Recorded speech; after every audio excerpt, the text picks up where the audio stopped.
আসসালামু আলাইকুম friends, welcome back to my channel. তো আজ আমি চালের আটার রুটি তৈরি করে দেখাবো। এই রুটিটি আপনারা সংরক্ষণ করে রাখতে পারবেন অনেক দিন অবধি, আর সাথে নরম ও তুলতুলে হবে। শুধুমাত্র একটা টিপস ফলো করলেই রুটি করার পরেতেও রুটিটা নরম থাকবে। তো চলুন দেখে নিই। তো আমি প্রথমেই 1 গ্লাস পানি নিয়ে গরম বসিয়ে দিয়েছি, সাথে লবণ দিয়ে দিয়েছি। আর এখানে আমি নিয়েছি চালের আটা 4 কাপ মতো, আর সাথে দিয়ে দিচ্ছি 1 কাপ ময়দা। তো ময়দাটা দেওয়ার কারণে রুটিটা হবে নরম আর তুলতুলে থাকবে। রুটিটা করার পরেও দেখবেন শক্ত হবে না কো। তো এখানে দেখুন মেশানো হয়ে গিয়েছে, আর পানিটাও খুব সুন্দরভাবে ফুটে গেছে। তো এখানে আমি আটাটা দিয়ে দেব। তো চালের রুটি তৈরি করি আমরা অনেকেই জানি বা অনেকেই করি। অনেকে হয়তো জানে না যে চালের আটার রুটির মধ্যে যদি 1 কাপ মতো ময়দা মেশানো হয়, সেই রুটিটা থাকবে নরম আর তুলতুলে। এই রুটি যদি আমরা করে রেখে দিই তখনও দেখবেন নরম থাকবে, শক্ত হবে না। আপনারা এই রুটিটি সারা মাস জুড়ে সংরক্ষণ করতে পারেন, এভাবে করে রেখে দিতে পারেন। তো এখানে দেখুন আটাটা আমি দিয়ে দিয়েছি, পানির সাথে খামির তৈরি করে নেব। আর ঢাকা দিয়ে রেখেছিলাম 2 থেকে 3 মিনিট মতো, তাহলে আটাটা খুব সুন্দরভাবে সিদ্ধ হয়ে যাবে। এবারে দেখুন মিশিয়ে নিচ্ছি। খামিরটা যদি ঠিকঠাক না হয় তাহলে দেখবেন আপনার রুটিটা খুব ভালো হবে না, শক্ত হয়ে যাবে, রুটিটা বেলার সময় ফেটে যাবে। তো এখানে দেখুন খামিরটা একটা প্লেটের মধ্যে তুলে নিয়েছি, হালকা গরম অবস্থাতেই মথে নিতে হবে। এই কাজটি খুব ভালো করে করতে হবে, না হলে দেখা যাবে আপনার রুটি বেলার সময় দেখবেন ধারগুলো ফেটে যাচ্ছে, আর ফেটে গেলে রুটি দেখতেও ভালো লাগে না। আপনারা অবশ্যই এই কাজটি ভালোভাবে করবেন, দেখবেন রুটিগুলো খুব সুন্দরভাবে তৈরি হবে। তো আমি এখানে আটাটাকে খুব ভালোভাবে মথে নিয়েছি। তো যেহেতু গরম অবস্থায় আমি মেখে নিয়েছি, হাতের মধ্যে হালকা হালকা ঠান্ডা পানি দিয়ে মথে নেবেন। আর এখানে দেখুন 2 ভাগে ভাগ করে নিলাম, আর বাকিটা আমি ঢাকা দিয়ে রেখে দেব।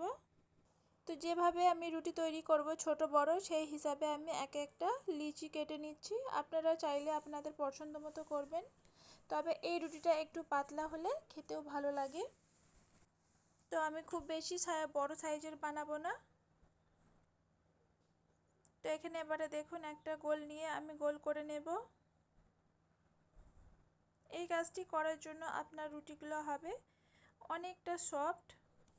তো রুটি তৈরি করার আগে আমি এখানে দেখুন একটা জিনিস তৈরি করে নিচ্ছি, যেটা হয়তো দেখলে বুঝতে পারবেন। আর এটা অনেকে হয়তো করে, আবার অনেকে করে না, দেখেছি ডাইরেক্ট রুটি তৈরি করে নেয়। আপনারা যদি এভাবে রুটি করেন দেখবেন রুটিগুলো খুব সুন্দরভাবে বেলা যাবে আর বেলতেও সুবিধা হবে। তো এই কাজটি দেখলেই বুঝতে পারবেন আমি 2 হাতে মিলে কিভাবে তৈরি করে নিচ্ছি।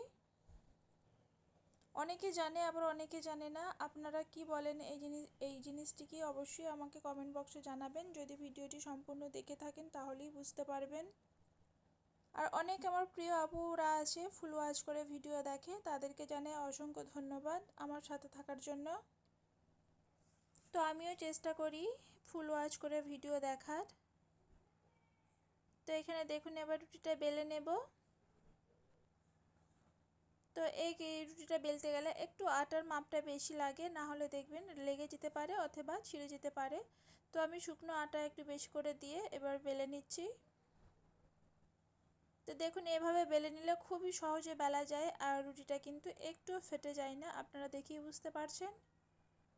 যারা সুন্দরভাবে রুটি বেলতে পারে তাদের কাছে তারা হয়তো আরও সুন্দর করে বেলে নিতে পারবে। তো এখানে দেখুন একটা রুটি প্রায় হয়ে এসেছে, তো আমি আর একটু বড় করে নেব।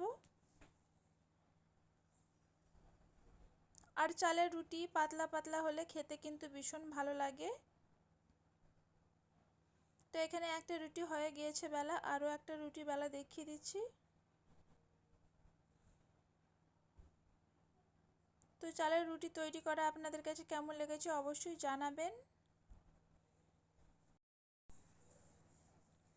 তো এখানে বাকি রুটিগুলো সব বেলে নেওয়া হয়ে গিয়েছে, তো এবারে আমি সেঁকে নেব। তো গ্যাস চুলা অন করে তাওয়া বসিয়ে দিয়েছি, আর তাওয়াটা মিডিয়াম গরম হয়ে যাওয়ার পরে রুটিটা দেবেন, খুব বেশি হিট করবেন না, তাহলে দেখবেন রুটিটা লাল কালার এসে গেলে ভালো লাগবে না। আর এই রুটিটা ভাজতে খুব বেশি সময় লাগে না, অল্প সময়ের মধ্যেই হয়ে যায়। তো আমি 2 পিসটা উল্টে পাল্টে নিচ্ছি। তো আমরা চালের রুটি খেতে অনেকেই পছন্দ করি, ঝামেলার জন্য আমরা বানাতে পারি না। আপনারা চাইলে এভাবে বানিয়ে সংরক্ষণ করে রাখতে পারেন, একবার কষ্ট করলে আপনার অনেক দিন অবধি আপনারা খেতে পারবেন।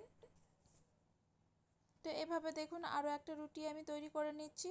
আর রুটিটা যখনই একটা হয়ে যাবে তাওয়াটা অতি অবশ্যই মুছে নিতে হবে, নাহলে যে আটাটা লেগে থাকে পরের রুটিটা দেওয়ার সময় দেখবেন পুড়ে যাবে আর দেখতে ভালো লাগবে না। তো এখানে রুটিগুলো আমার সেঁকা হয়ে গিয়েছে, দেখাচ্ছি আপনাদের কতটা নরম হয়েছে। আর দেখুন দুধের মতো সাদা ধবধবে হয়েছে রুটিগুলো, একটুও কিন্তু লালচে ভাব এসে যায়নি।